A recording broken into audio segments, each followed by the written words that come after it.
Welcome to Pineapple Pizza Podcast, where we serve up slices of mythology, cryptozoology, and urban legends. It's an interesting combination of flavors.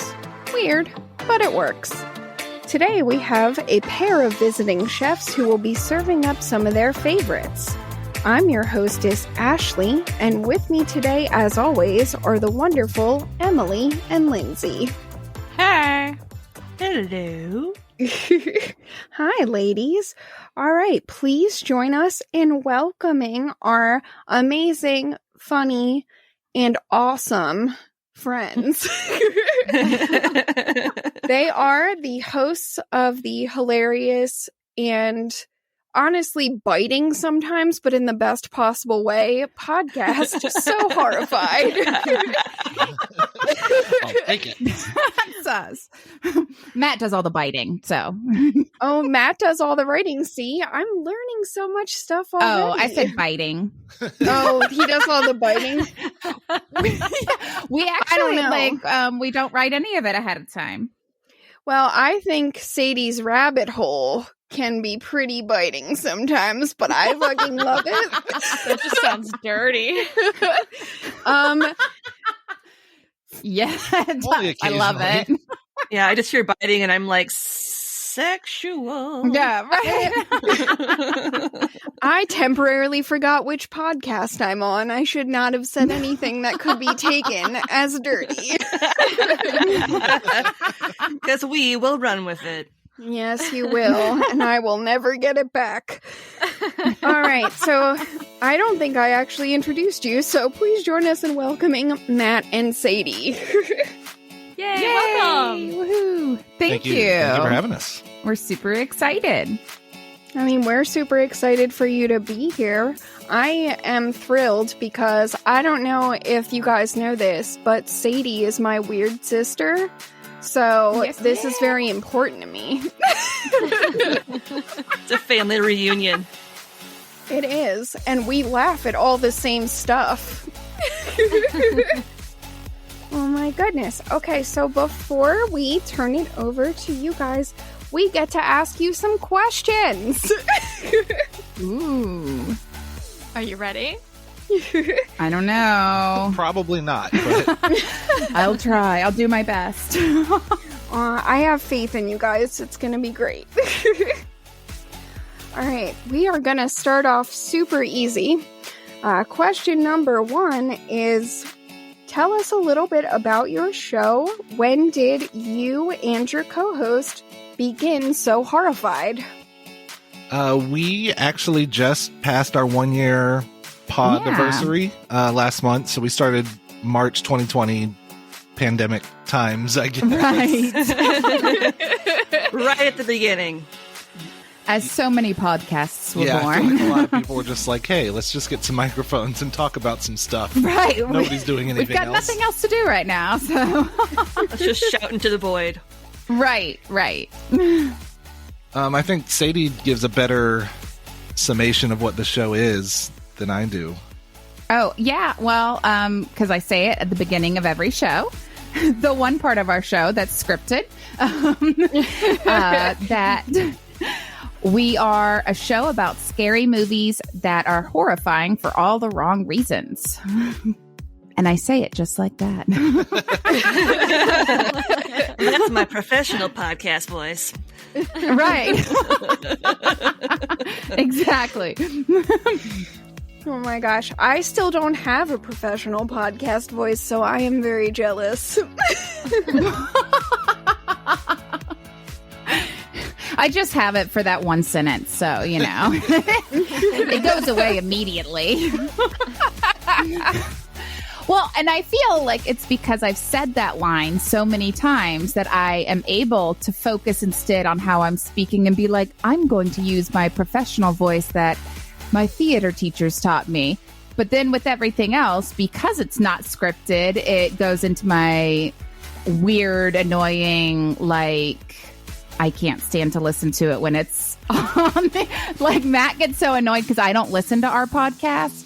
But every time I try, like, the first 20 minutes, I'm like, oh, it's cool. Like, we sound great. And after 20 minutes, I'm like, oh God, do I always sound like that? It's so annoying. Like, turn me off. Like, yeah.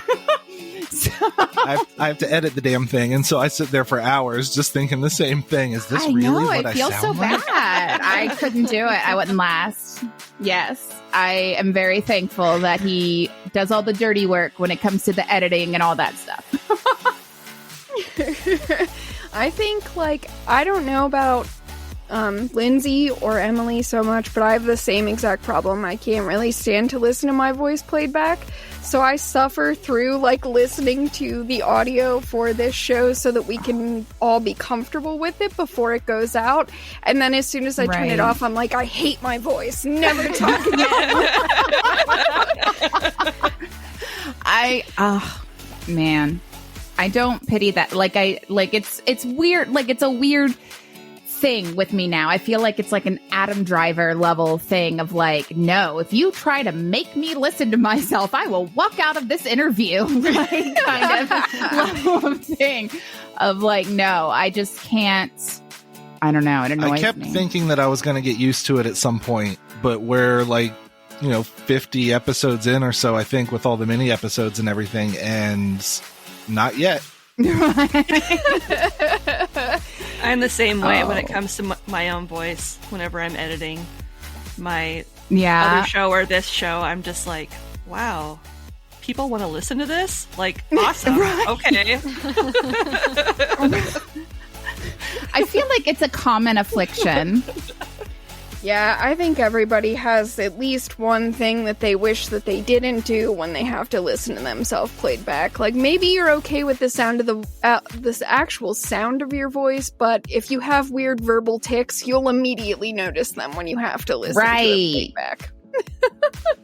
Or if you have a bad habit of just, perpetually stumbling over your words and being unable to find basic ones.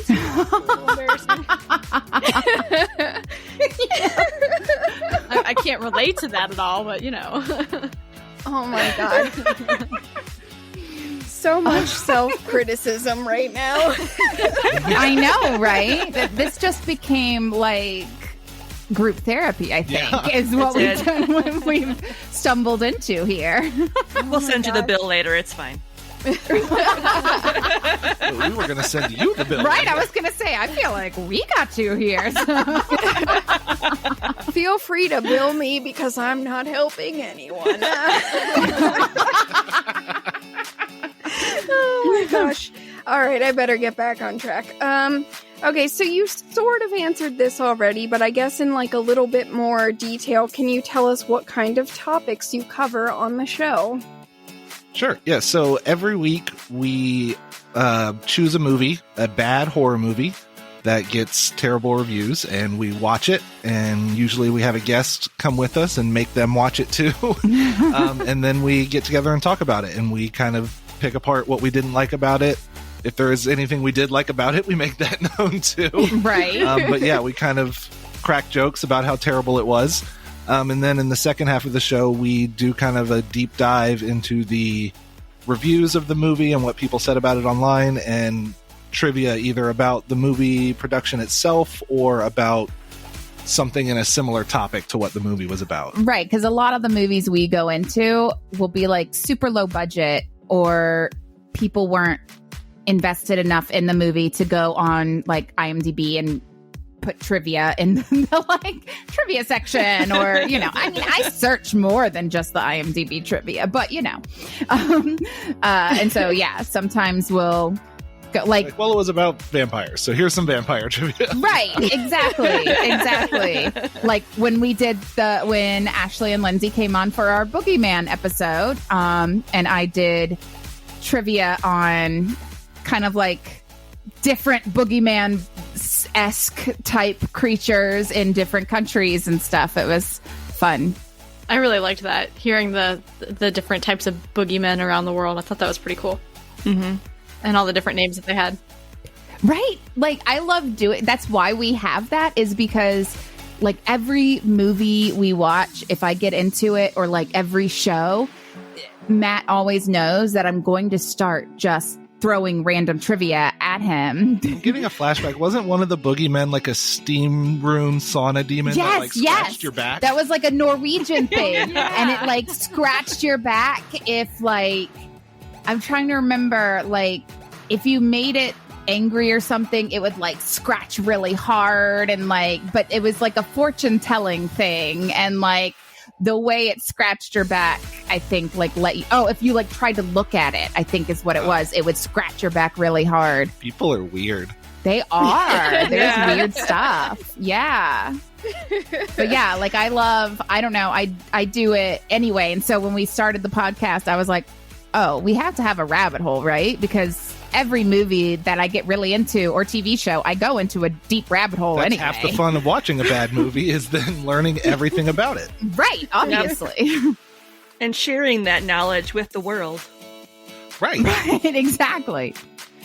I don't know. I'm going to be honest, like I know a lot of shows do like different segments, but I think it works like super well on your show because everything always ends up flowing into each other very nicely, especially considering you guys aren't scripted.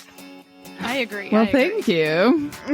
Yeah, it helps. We take notes on the movies, and so the notes kind of follow the flow of the movie, and so the things we talk, it helps keep us structured, but we bounce around a lot regardless. Right. I was going to say, I feel like the thing that really helps is that we just have amazing chemistry. Like, that too.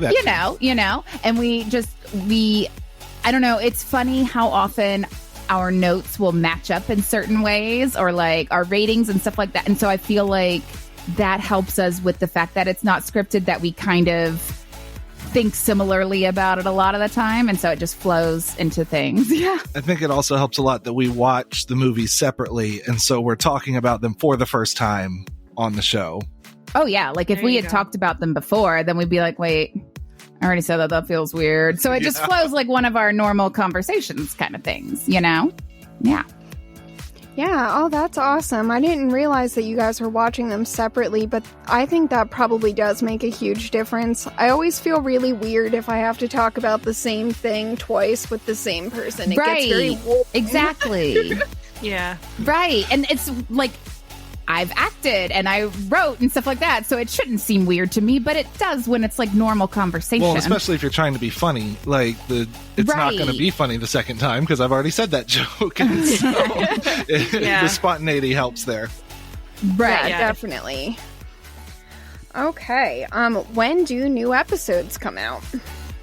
Fridays now. Yes, it's changed a couple times because of different various reasons, but now Fridays. Every other week is our full episode where we do a movie and dissect it and everything. And then on the off weeks, we put out our mini episodes where we put the poster of the next movie up on Twitter and have people guess what the movie is about incorrectly.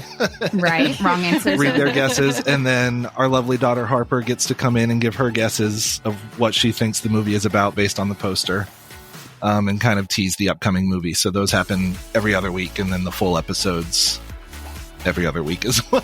Just on the different ones. So basically there are no off weeks, is what you're saying. More content than anyone can handle. Exactly. Okay, so, this one's kind of a long question. All right. No, that's fine. It's like a two-parter, so what's good thing we give short, succinct answers. Right? I love your answers because they're perfect, so... all right. What's one episode of yours that you would recommend our patrons check out first? Or what episode of your show is your favorite so far? Oof. I'm so bad at picking out favorites, you don't even know. Like, then I feel like I'm saying all the rest aren't good enough, and that just hurts my heart. Okay, so I will say... That's such a mom answer. If you want a good example of it, our Troll 2 episode, I would say go to that one. Oh, that's true. Because if you're going to watch the movie, especially beforehand, that's the craziest movie that we've watched yet. It's so great. You get the experience of the ridiculous movie, and then I feel like that's a good showcase of what we do. It's by far the best of the worst movies we have done. Like, Matt has even mentioned to me before, he's like, I feel like you've brought up Troll 2 at least once every episode since we did Troll 2. I'm like, oh, it's so good. Chapter 2 of her life is after she watched Troll 2. I immediately wanted to watch it again because I was just like, I don't know what I just watched, but I loved every moment of it. Right. That's just going to be the name of your memoir, Life After Troll 2. Yeah. The Sadie story. It changed her profoundly. It did.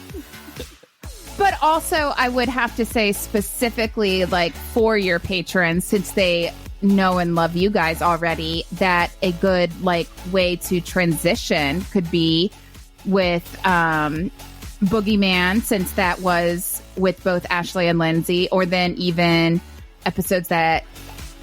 Wait, episodes or episode that Ashley did? We brought her on for 2 episodes, right? Really?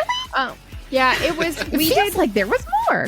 No, we did Boogeyman, but then I also did Galaxy of Terror, and I'm going to be honest, that was a lot of fun to talk about, but it was a bad movie. It was so bad. It was so bad. But yeah, that's another one. That's another one that's great, though. Like, it is a really bad movie, but it's like, I don't regret having watched it. And also, Ashley, I have an update. We never found out what happened to Robert Englund. Oh my God, no, I knew it. We didn't. I remember writing really huge at the bottom of my notes, like, what happened to that guy, with like 5 question marks after it. Well, I do feel like I got kind of almost an answer in Rabbit Hole, that like there was a version, like an alternate ending where it was going to be that everybody had died and he was the only survivor, but then they changed it, but then I guess they forgot they changed it halfway through filming this new ending. Yeah, he just disappears. So these are the quality movies that we watch on the show. Exactly. This is the kind How do you forget? Right, I know now. Somebody's like, shit. They're at the premiere and they're like, wait a second. You don't need continuity. What's that? Right, exactly. Yeah. Yeah, we've done some good ones. Yeah, there have been some really good ones. Another one that was really good, was Deathbed, I think. Was that the movie Deathbed? I think that episode was really good, too. Yeah, Deathbed, the bed that eats. Yeah, that's it. It's great. It's so great that Patton Oswalt did a segment on it. Not a segment, unfortunately, on our show talking about it, but a segment on the movie. So I know you guys can't see, but like Emily's making the weirdest face right now. I have not heard of this movie, and you said the bed that eats, and my brain was just like, what? It's exactly what you think it is. It is. It is. Well, no, it's not. It's actually not, because it also eats chicken. Right. And it like dissolves people, but makes crunching, munching noises. So it is what you think, but also not what you think. And until we did Troll 2, that was my favorite of the bad movies we had done. So that one is also just gold. And Josh was our guest for that one, and he still can't believe that I've said that I want to make a tradition out of watching it at least once a year. He was like, why would you ever watch this again? And spoiler alert, there is an actor in the movie who is played by the dad from Boy Meets World. That's Spoiler alert to Sadie's Rabbit Hole, because I mentioned that in Sadie's Rabbit Hole. But yes, he is. He's very young in it, but it's hilarious. Yeah, for real. So anybody who's listening, if you're going to check out the show, definitely hit up those episodes and then get all the rest of them, because they're all amazing. Woo! Available everywhere.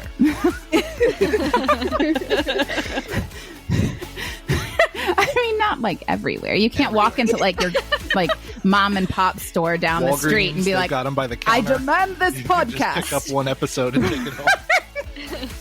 I hear that you have Deathbed by So Horrified. I would like one of those, please. Oh, now I'm just thinking about all of the old episodes that I love, and I'm just all of them. I feel bad for not having. It's it's you like know how choosing between I am. 50 children. It is. It's like Sophie's Choice, but they're all horrible. Yeah. Oh. Oh my god! I love you most of all because you suck. Oh my god! I can't breathe. Okay, so then this question is to each of you. Excellent. What is the special that you selected to feature today, and what made you choose that story to share? Oh, you want me to go first? I do want you to go first. I don't know how to sum it up. I still, Matt says it can count as an urban legend. Because campfire stories are like urban legends, right? You just tell them at campfires. Yeah, right? They definitely are. Mm-hmm. Okay, good. That makes me feel better because I have seriously pondered that for a week or 2 weeks or however long ago it was you said to pick one of these out. I've been like, does it count? I don't know. Are you going to kick us off the show if it's wrong? No, they're going to give me a bad grade. Well, what made me want to pick it is because I was told this story when I was at Girl Scout camp when I was 8 years old, and it haunted me forever. It still kind of haunts me, to be honest. So now you're going to traumatize us with this, is what you're saying. Yes. I traumatized my middle school students with it because I told them, I was like, oh no, this story, it's just scared me forever. They're like, oh no, tell us. And I told them, and years later, one of my students came to me and they're like, I want you to know, I have not stopped thinking about it. It has scared me ever since. And I was like, I'm so sorry. I had to pass it on or else it would haunt me forever. It's one of those. Oh my god, I've never been more excited to hear a story in my entire life. I feel like I'm probably overselling it. The brakes a little bit. Right. Again, I was told it when I was 8, and you probably have heard it. That was the first time I've heard it. But I feel like I'm probably overselling it. But yeah, it haunted little 8-year-old Saidee. And to be honest, I still think about it from time to time, and it haunts me. So yeah. Oh, do I tell the story now? Is that what's happening? Okay, I'm sorry. This is one of my moments where I said that I come off as a ditz a lot of times, but I actually am an intelligent person. I have a master's. Okay, so the story is, and there were two I had to fight to choose between, but this is the one that gets me the most, I think. So in case you haven't heard it, I will tell it as if you have not heard it.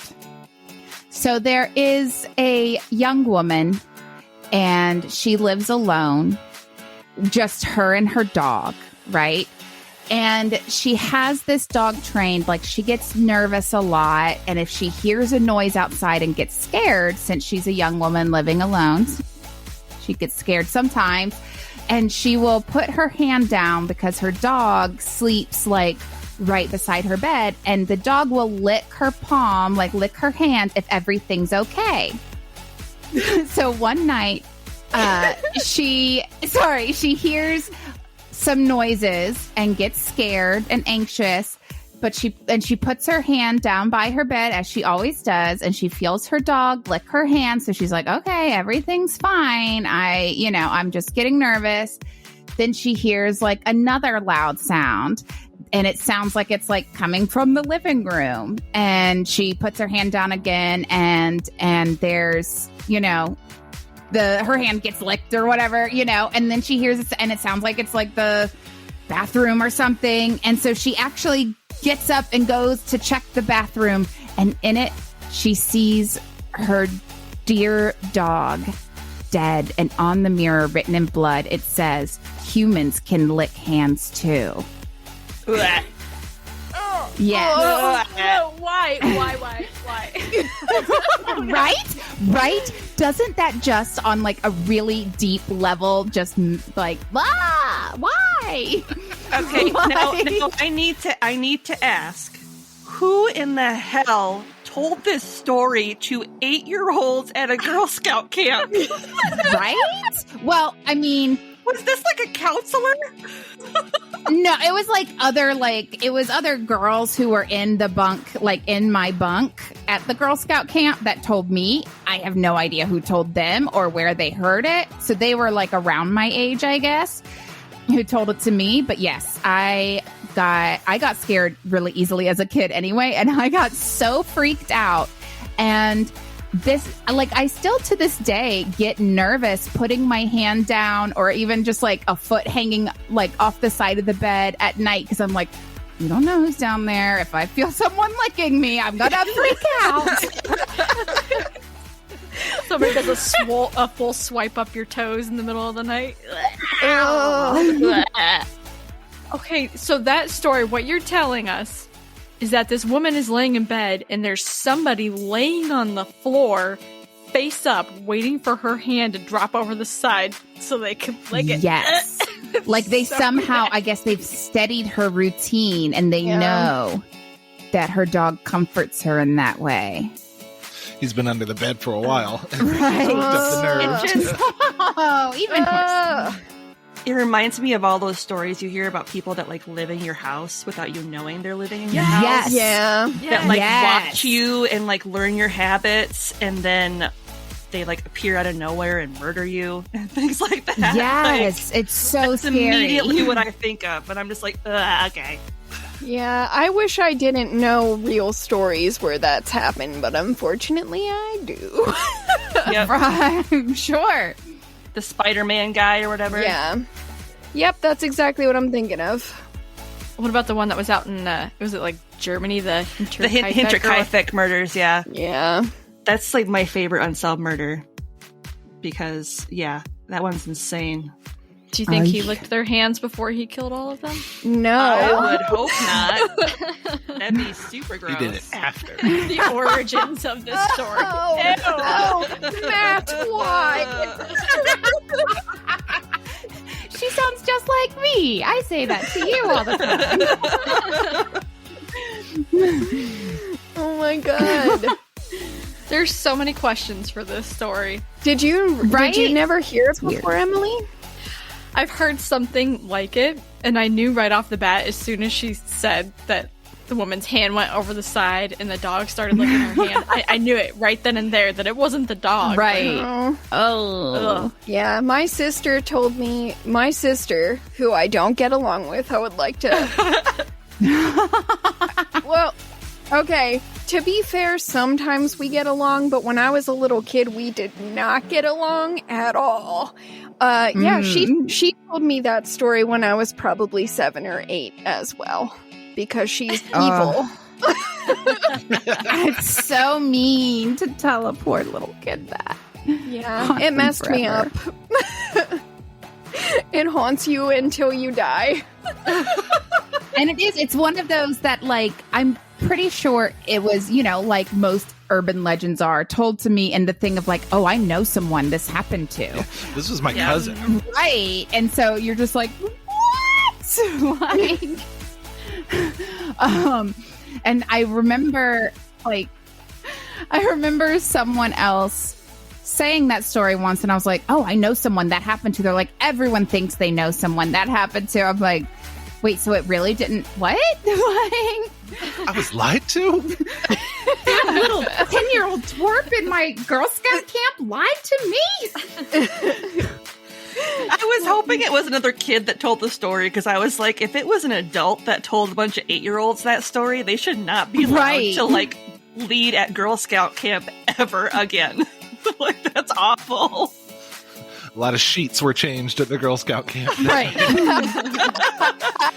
She was on bedding duty the next year. Exactly. That sounds like one of those scary stories to tell in the dark. Mm-hmm. Yeah. Oh, man. Like the girl with the ribbon tied around her neck and she wore it. Yeah. It sounds like one of those stories. Yep. I remember going to I went to a very small Montessori, or like some people like to call it, like a hippie school when I was little. And we would go like on a school-wide camping trips because there were only like 20 kids in the whole school. So, and I remember kids would bring that book all the time, and just seeing the cover would freak me out. And because I was like, they're going to tell the stories. Yeah, in a dark room. I still have that book somewhere. I remember reading it a lot Me as a too. kid. Mm-hmm. The story about the toe. Or the girl that gets dropped off at the house. She gets picked up. I don't remember that one. Oh, a guy sees a girl walking out in the rain, and he picks her up in the car because she was walking by the cemetery. And, I know this one. And he's like, "Where are you trying to go?" And she's like, "I'm trying to get home." So he takes her to her house, and she like forgets something in the car. And so he goes back to the house to bring it back to her, and the mom's like, "She's been dead for like years." She's been dead for 7 years. Did you know there's actually a story, I think it's out of Chicago, about a little girl who does that? There's actually a story out of Chicago about a hitchhiking ghost. She died in a car crash on the way home. Like her dad took her out for a party or something, and she died in a car crash, and now she hitchhikes home. Yeah. And there's that story. I feel like I've heard at least a couple of hitchhiking ghost stories. I mean, even Disney's Haunted Mansion has hitchhiking ghosts. So I feel like... So they're real. It's a fairly common... They had them on Supernatural, too, okay? You can't put them on the ride if they're not real. I mean... I don't want to wreck anyone's life, but I'm pretty sure a lot of people got murdered hitchhiking in the 60s and 70s. I mean, for real, though. Right. If there were going to be some kind of ghosts, I'm sure there'd be some of those. I'm just picturing a part of Haunted Mansion where there's like a ghost putting its thumb out and it's got like a little bundle on a stick. Like... Hobo style. It does that. That's exactly what it does. Oh my god! There's 3 of them, and they've got the little, like the stick with the like bandana tied around the end, and their thumbs are going out. And then at the end of the ride, you look at a mirror, and it looks like they're sitting with you in your little thing. Yeah, your little cart. I've been to Disney too many times.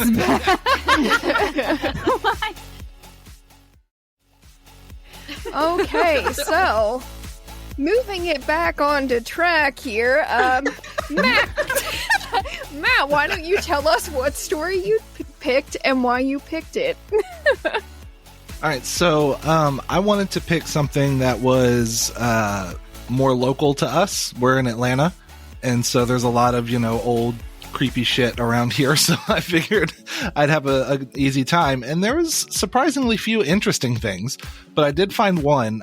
There is a concert venue called the Masquerade here in Atlanta that I used to go to a lot. I've been there probably 15, 20 times in the course of my adult life, but it is in an old abandoned sawmill from the early 1900s is the building that they inhabit now. Well, used to. It's moved now.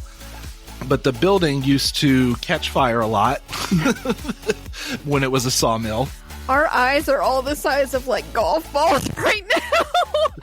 We're all looking at each other oh my god.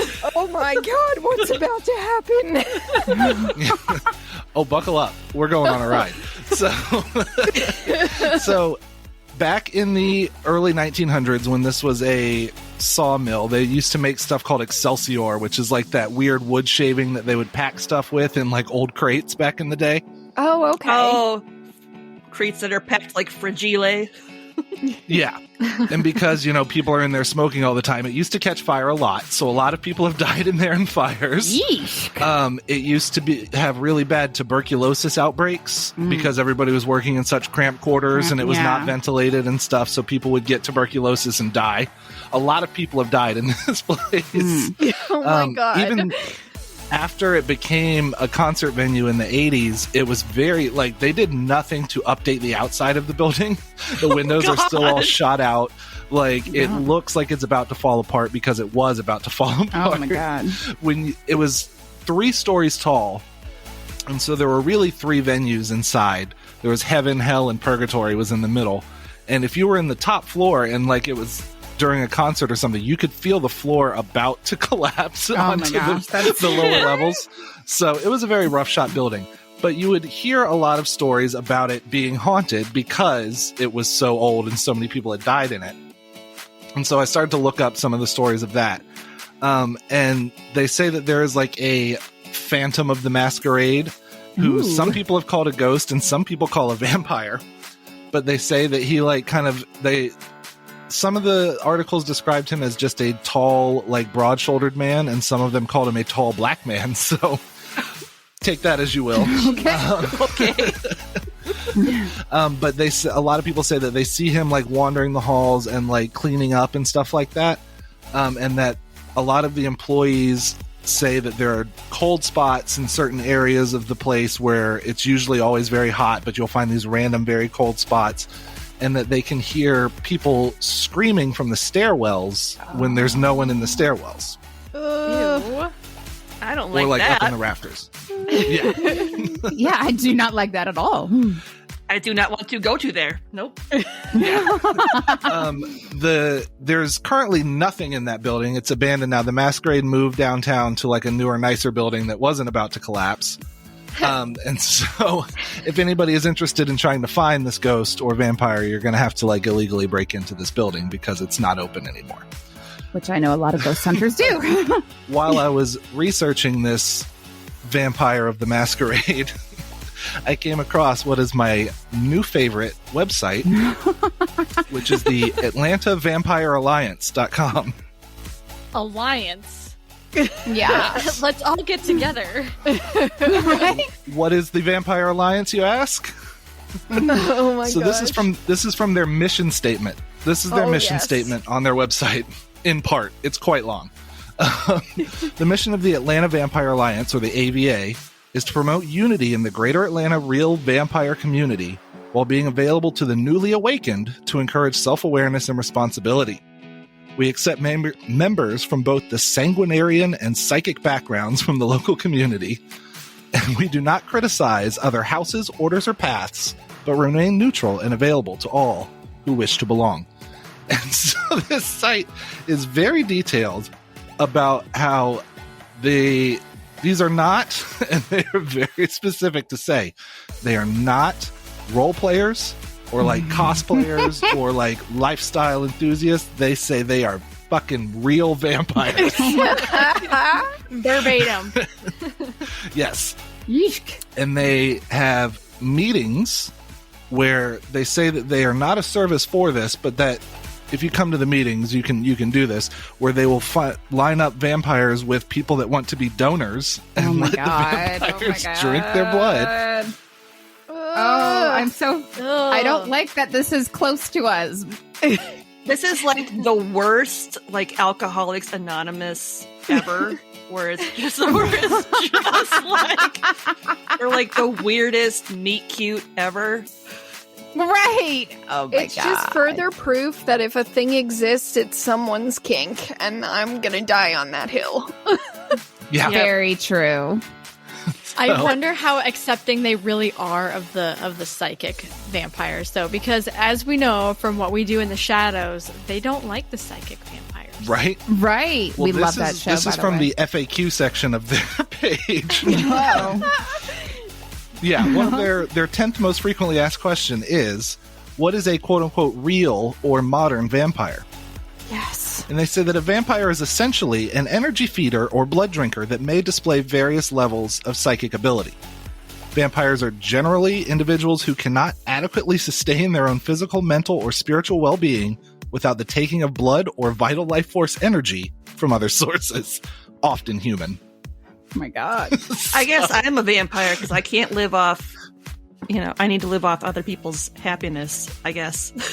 You're a dementor. I'm a dementor. You're a dementor. You're Get a out. happiness vampire. Oh yeah, a dementor. 100%. Oh my God. But yeah, Don't send any Patroni my way. I want a documentary crew to go to one of these meetings, and I need to see these people's faces because it's bananas. All I can think is they've done episodes about such kind of gatherings, like on X-Files and Criminal Minds and CSI.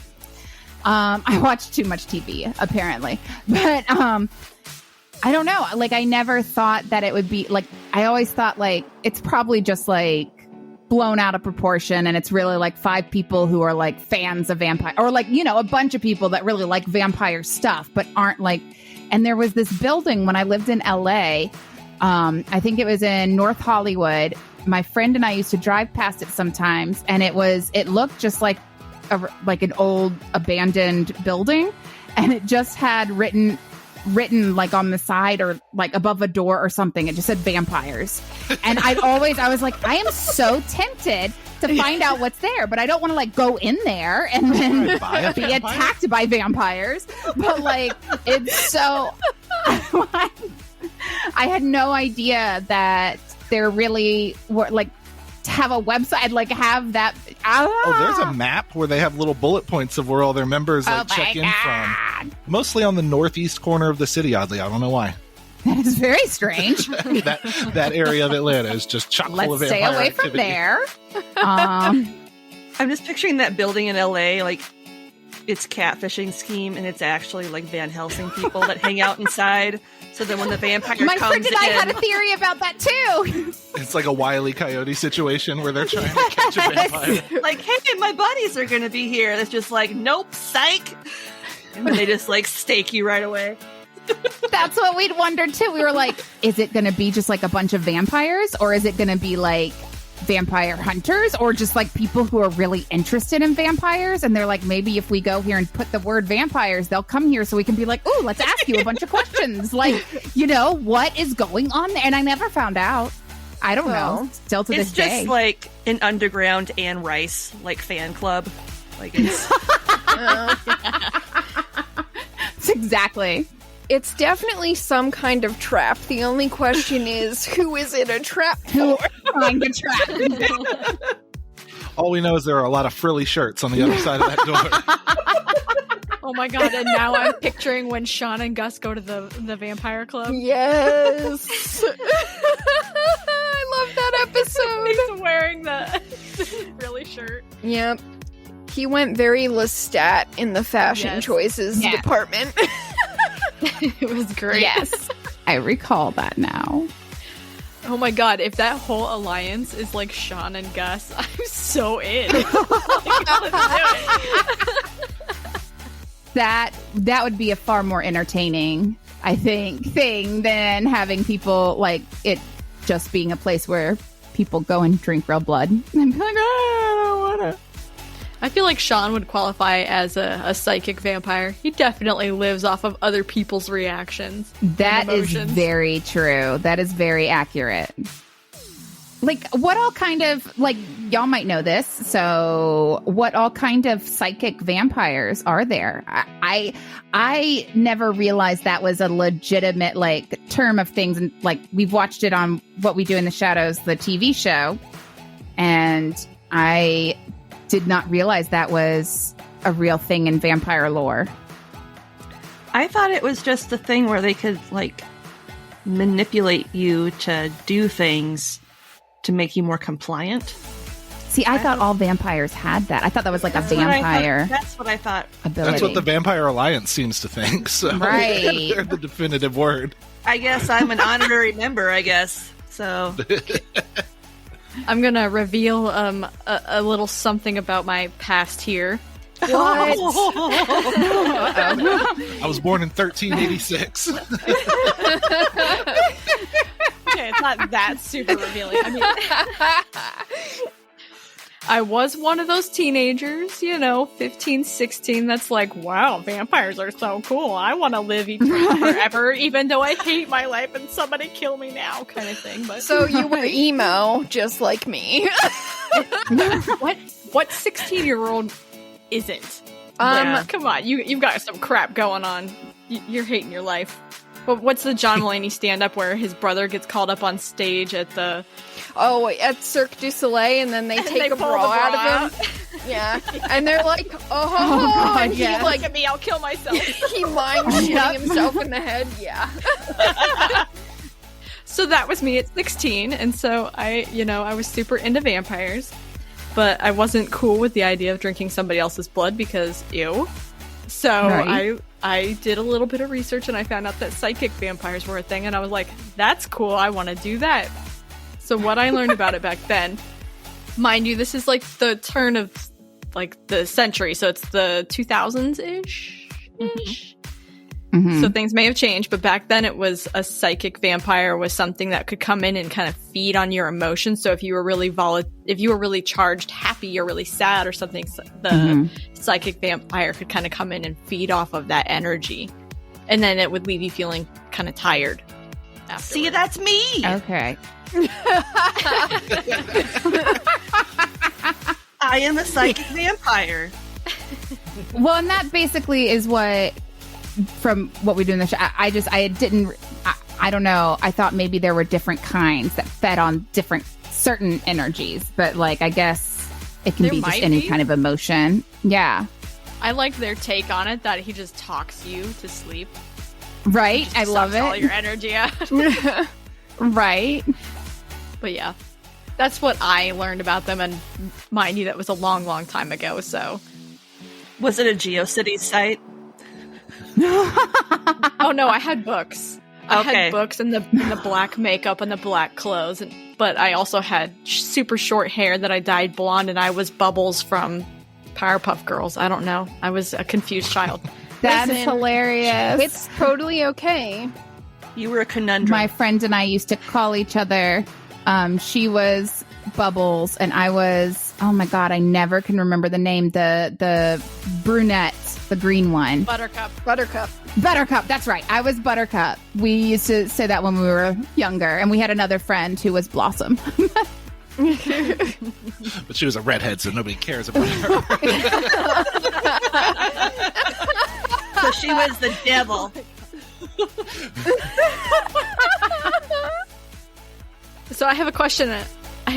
About this, the venue from the 80s that you said when they weren't doing shows, they could hear screaming, right? Yeah, allegedly. Allegedly hear screaming from the rafters, which is, by the way, super freaking creepy, because whoever was up in the rafters in the first freaking place. Vampires. People trying to escape a fire. No. Oh my god. They scaled the walls. They scaled the freaking walls to get out of there. Oh my god. I was just kind of wondering if it was like, did somebody at some point just decide, we're sick of the screaming not being related to our shows. We need to move somewhere where they appreciate us.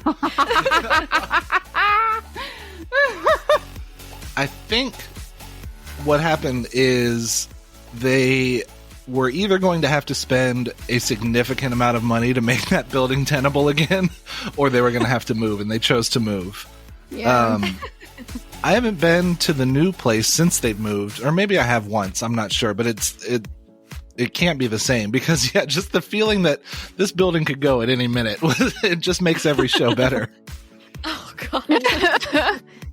When you mentioned that it was in, basically a horrible repurposed building, it immediately made me think of this bowling alley that I went to once when I still lived in Iowa, and it was on one level of a multi-level slaughterhouse that was no longer a slaughterhouse.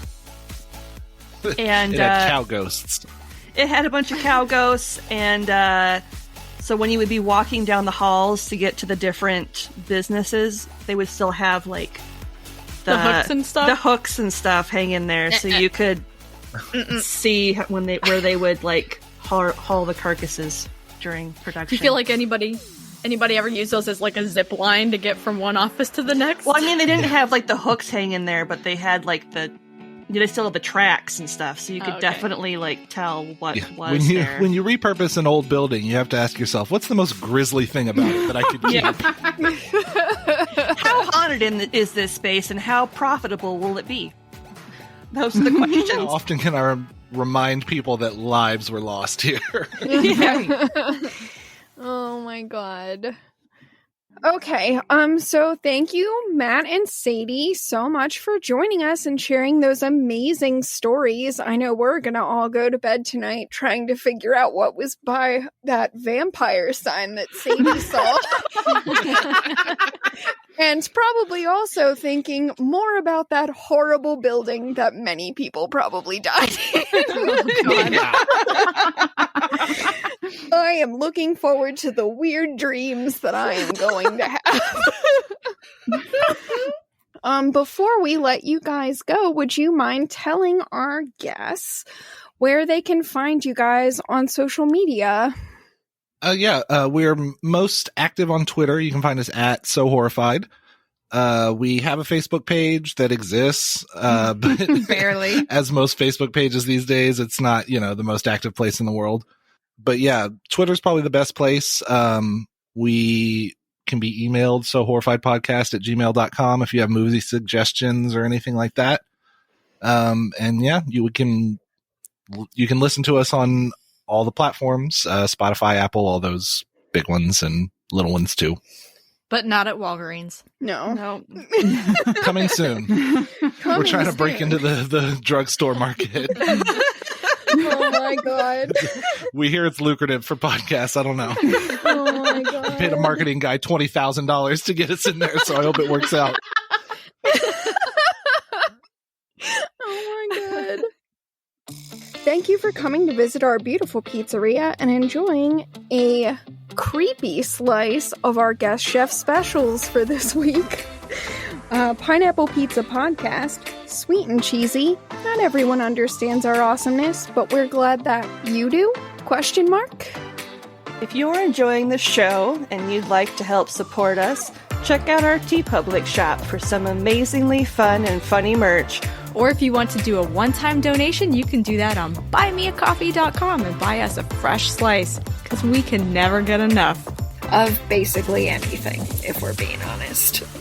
If you absolutely love the show and you want to check out some fantastic bonus content, you can become a donor on Patreon and earn all kinds of amazing benefits. We have 3 tiers to accommodate almost any budget.